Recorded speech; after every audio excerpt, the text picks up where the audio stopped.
বন্ধুরা, এই যে কিমা বানাবো, মানে কাবাব করব, এই জন্য এতটুকু কাবাব নিলাম।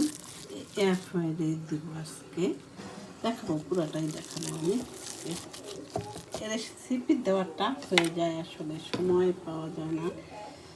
তারপরে প্রথমে আদা কুচি, এই যে আমার আমি সব কুচি দিয়ে দিই, এই যে সবগুলি দিয়ে দেবো। এখন আদা করলাম, সব কুচি দিয়ে দিই, দিয়ে এই যে মশলা দিব, এটা একটু টিক্কা মশলা একটু দিব, আমার মতো আমি দিই।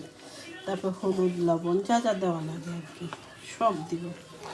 দিয়া একটু তেল দিব না, ঘি দিব আমি।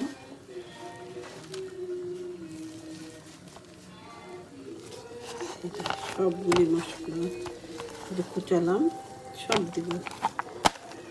আমি ফ্রেশ আদা দিতে চেষ্টা করি, সবাই আর কি এটা দেয়, ফ্রেশটা দেয় না। তবে একটা টিপস দেয়, ফ্রেশটা যত দিবা তত কাবাবের না ফ্লেভারটা নাইস হবে এয়ার ফ্রাইয়ে। আজকে এয়ার ফ্রাইয়ে করাটা দেখাবো কীভাবে করি, কীভাবে দিয়ে দিই আমি সব দেখাবো। আর এই মশলাটা দিব, আর একটু লবণ, হলুদ যেটা তোমরা দাও সেটা, আর একটু কারি পাউডার দিই আমি, আর একটু ভালো ফ্লেভার আসে। তো পুরোটাই দেখাবো আমি এখন। এগুলো দিয়ে মোটামুটি চটকাই, পরে আরও দিতে হবে কিন্তু অনেক কিছু।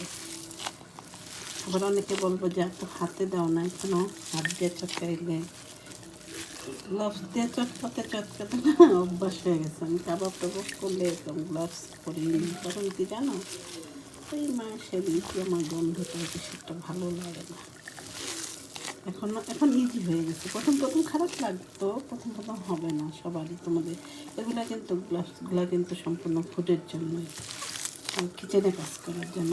ফুডের জন্য আরও আছে, পাতলাটাও আছে, আমার ওইটা না ছিঁড়ে যায়, এই জন্য আমি এটা কাজ করার জন্য কাবাব করি, এগুলোর জন্য। আবার আসি,